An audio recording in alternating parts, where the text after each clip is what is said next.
Hi, welcome to my quilting beehive. I'm here today with some tips to help you get together your pieces for part 7 of the Colchester Mill My Quilting Beehive Marvelous Mystery Quilt. Part 7, we are getting close to the end. There are only 10 parts to this mystery quilt. We'll be finishing it up in November.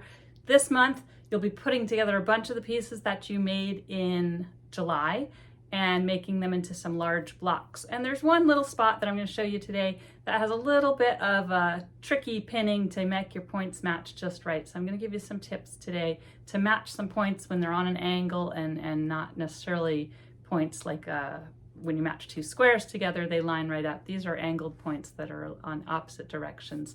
And I'm going to show you some tips to help you get that part just right in your quilt. So if we start here by looking at the block, you'll see that we have this large triangle, and that triangle is actually created by two different pieces put together. And that's the point I'm going to help you with today, to show you how those two can go together, and you want them to line up so it looks like a continuous line in your fabric. So let me pull these two forward. If you look carefully, when you put them together and you put one on top of the other one, you can't nest the seams like we can when they're square points instead of triangles.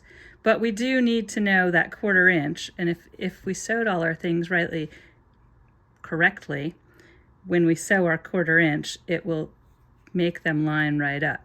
And I'm just going to show you how to pin those so they come out just right when you're doing it. So what you're going to do is you're going to take a pin, and you can use, if you have a 1/4 inch mark on your ruler or a measuring gauge, you can actually measure down 1/4 inch. And you're going to look where that angle is. You want to go about 1/4 inch down to where that point is. And you can measure with a ruler to get an exact 1/4 inch, but I kind of eyeball it and I say, okay, that's about 1/4 inch down. And I put my pin right into the seam line. And you can see the pin is between the two fabrics, and it's about 1/4 inch down. And if you wanted to be particular and take your measuring gauge, you could check to make sure it's 1/4 inch down.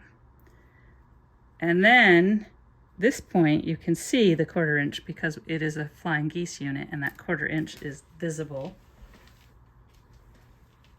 So I can take where I marked that pin and I can put it right in where that flying geese 1/4 inch mark ends, and I push it all the way through. If you push it all the way through and pull it tight, it'll snug those right together with those 2 points matched up perfectly.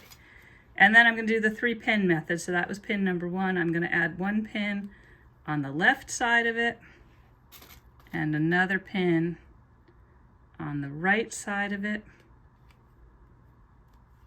And the 3rd pin is that one that pulled them together. I actually leave that right in there until I'm ready. And when I sew, I'm going to sew so it comes right through where that pin is meeting in the fabric there. Don't hit your pins when you sew. You're going to stop, pull the pin out, but sew right through there. If you want to use a marking pencil, you can mark that line to help you see it better, and you're going to want to sew right through that 1/4 inch. Once you have it all pinned, bring it over to your sewing machine, and I use my 1/4 inch foot. I'm going to sew with a 1/4 inch seam. Make sure it's an accurate 1/4 inch seam like we've been doing throughout the quilt. And you're going to sew and watch and sew right through where you pinned. So I'm doing my sew line right down.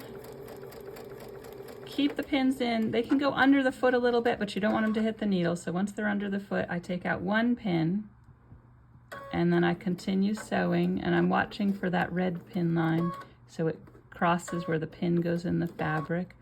When I get close, I pull the pin out. And then I'm going to pull the last pin out and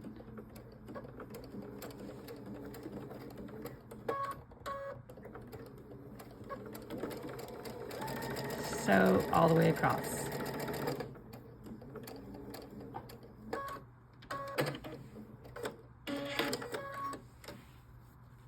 And then you'll have your line, it goes all the way across, and you can't tell that you have 2 fabrics there anymore. They blend together and become one large triangle. If you're having any trouble with it, feel free to ask questions in our Facebook group or send me an email, and I will try to help you as best as I can. I hope you're enjoying the project. I'm looking forward to seeing how these come out. They're getting more big pieces, and I'm really excited. Thank you.